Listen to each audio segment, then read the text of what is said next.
নমস্কার। মা কাকিমাদের উদ্দেশ্যে আমি কথাটা বলতে চাইছি যে আপনারা ইতিমধ্যে খবর পেয়েছেন যে আপনাদের লক্ষ্মীর ভাণ্ডারের টাকা সেটা বাড়িয়ে 1500 করা হয়েছে এবং যেটা 1500 ছিল সেটা 1700 করা হয়েছে। কিন্তু এই টাকাটা বাড়ানোর কারণে হয়তো আপনারা খুব ভাবছেন যে তাই তো আমরা এত টাকা পেয়ে যাচ্ছি। আপনি একটা বিষয় চিন্তা করুন তো, যে এই টাকাটা কোথা থেকে পাচ্ছে। রাজ্যে তো টাকা ছাপানো মেশিন নেই, এই টাকাটা আসছে কোথা দিয়ে? একটু ভালো করে চিন্তা ভাবনা করে দেখুন। আমি বলছি না যে আপনারা নেবেন না, নিন, কিন্তু একটু চিন্তা করে দেখুন তো কোথা দিয়ে এই টাকাটা আসছে। আপনাদের কাছে আমি কিছু অপশান রাখছি।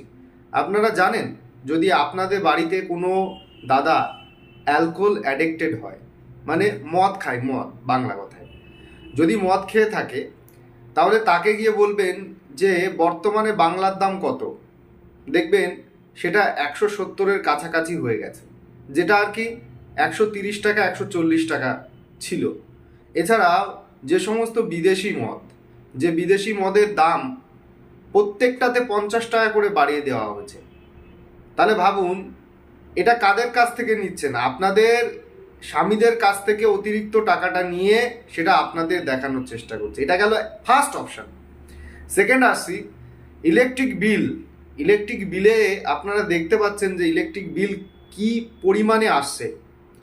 আপনারা এই 1000 টাকা বা 1500 টাকা বাদ দিয়ে আপনাদের একটা দাবি, আমি মনে করি, আমার ব্যক্তিগত অভিমত, যে আপনারা এই দাবি তুলতে পারেন যে আমাদের টাকার দরকার নেই, আমাদের বাড়িতে যে ইলেকট্রিক বিলটা আসে সেটা মাফ করে দেওয়া হোক। আমি তবেই মেনে নেব যে এই রাজ্যের শাসকের ক্ষমতা আছে, কিন্তু ক্ষমতা নেই। কারণ যেটা আপনার কাছ থেকে সরাসরি দেওয়া হচ্ছে সেটাই আপনাকে চোখে আঙুল দিয়ে দেখানো হচ্ছে, কিন্তু যেটা আপনার কাছ থেকে তলায় তলায় তলায় তলায় নেওয়া হচ্ছে, আপনার পরিবারের কাছ থেকে নেওয়া হচ্ছে, সেটা কিন্তু কখনো বলে না। তো আমি এর সাথে আর একটা বিষয় আমি বলে রাখি, সেটা হচ্ছে, আর একটা বিষয় কি বলতো, ডিজেল পেট্রোল।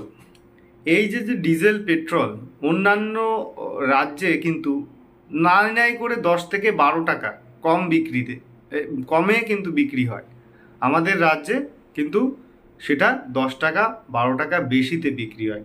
তাহলে দেখুন, অনেকের বাড়িতে স্কুটি বা 4 চাকা আছে, তাদের কাছ থেকে এই যে দামটা অতিরিক্তটা তুলছে। তাই আমি আমার সমস্ত মা কাকিমাদের উদ্দেশ্যে বলছি, এই টাকাটা আপনার বাড়ির আত্মীয় পরিজন স্বজন সবার কাছ থেকে টাকাটা তুলছে বেপথে, মানে আপনার চোখের সামনে দিয়ে তুলছে কিন্তু আপনি দেখতে পাচ্ছেন না, কিন্তু আপনাকে সরাসরি যে টাকাটা দেওয়া হচ্ছে সেটা আপনি দেখতে পাচ্ছেন। আর এটার নামই রাজনীতি, যেটা আপনার জিনিস আপনাকে নিয়েই দেখানো, মাঝখানে মুনাফা লুটে চলে যাওয়া। বিষয়টা এখানে আমরা বলছি না যে আপনারা বিজেপিকে ভোট দিন, আমরা আপনাদের চোখে আঙুল দিয়ে দেখিয়ে দিতে চাইছি যে পশ্চিমবঙ্গের রাজনীতিতে কতটা নিচে নামলে এমন মাইন্ড গেম খেলা যায়। সবাই ভালো থাকবেন, সুস্থ থাকবেন। বন্দে মাতরম, ভারত মাতা কি জয়, জয় শ্রীরাম। নমস্কার।